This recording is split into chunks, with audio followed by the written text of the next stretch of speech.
perdoade a voz, primeiro de todas, festas de Leixo non perdoan, pois non perdoan. Que ben ver, como hai 4 anos, este auditorio cheo, este auditorio ateigado, até a bandeira.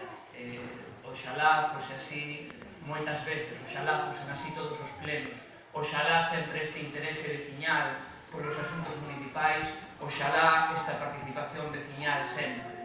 Eu agardo, desexo, igual que o desexaba hai 4 anos, ver todos os plenos municipais así, con xente votando por fora, con xente incluso que teña que quedar na rúa, pero con xente interesada e con xente disposta a participar e a interesarse polos asuntos públicos, polos asuntos que nos afectan directamente a todas e a todos, porque a política local é sempre a máis próxima, é sempre a que temos ao lado, é sempre na que máis directamente podemos intervir. Dicíalle a algunha persoa que me preguntaba estes días que nunca asistira a un acto destes que isto para min era como unha especie de romaría democrática.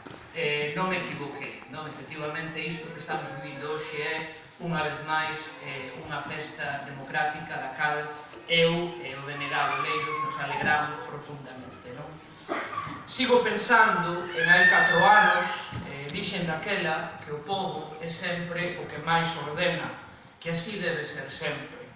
E o pobo quixo, dunha maneira moi clara, moi mayoritaria, o pasado 26 de maio, que a flor mayoritaria no noso concello siga sendo a margarida.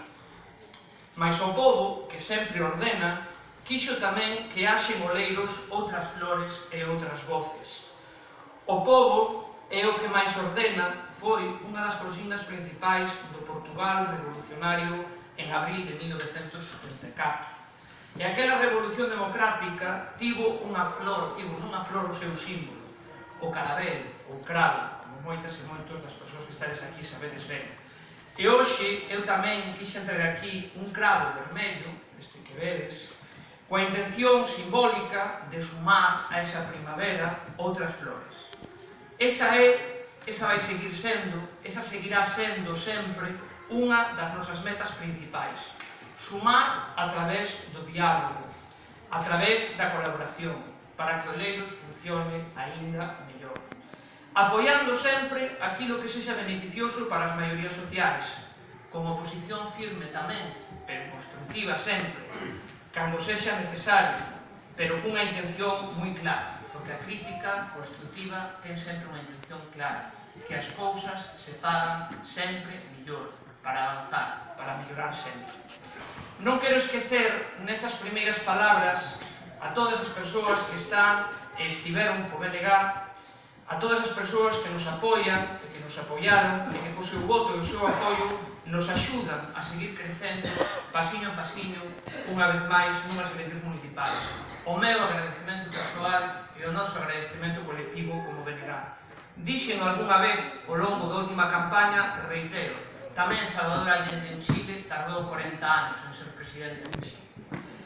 Remato xa e fago con outra cita, unha cita que sei que vai chamar seguramente a atención. Non sei se coñecedes a Diango, o cantante, seguro que sí, pois eu vou citar a Diango, por que non?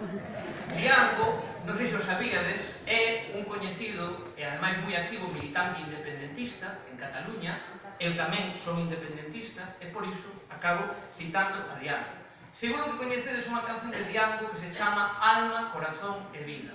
Pois con esa canción, Alma, Corazón e Vida, quero acabar a miña intervención, dicindo hoxe aquí e comprometéndome con vos a esas 3 cousas. Como non teño fortuna, solamente 3 cousas vos ofrezo: alma, corazón e vida e nada máis. Alma para conquistarvos, corazón para querervos e vida para vivila xunto a vos. Moitas gracias.